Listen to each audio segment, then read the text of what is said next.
എന്റെ കഴിവിന്റെ പരമാവധി ഞാൻ കോടതിയിൽ പെർഫോം ചെയ്യും മുത്തശ്ശ.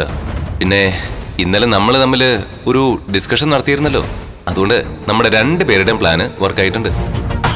അവൻ ഇപ്പോഴും പറയുന്നത് ചന്തുമോൾ അവന്റെ അല്ലെന്നല്ലേ? അങ്ങനെ പറഞ്ഞാലേ എത്ര നാള് പറയാൻ പറ്റൂ അബി? ഒരു DNA ടെസ്റ്റിൽ തീരാവുന്ന പ്രശ്നമല്ലേ ഉള്ളൂ ഇത്. ഞങ്ങളുടെ ജീവിതത്തിൽ പലതും സംഭവിച്ചെന്നിരിക്കും, അതൊന്നും നിങ്ങളെ ബാധിക്കുന്ന കാര്യമല്ല. അപ്പോഴും ഒരു സംശയം.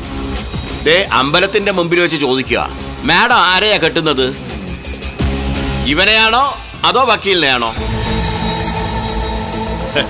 എന്റെ അഭിപ്രായത്തില് നട്ടല്ലില്ലാത്ത യവനെ കെട്ടുന്നതിനേക്കാളും നട്ടലുള്ള വക്കീലിനെ കെട്ടുന്നതാ.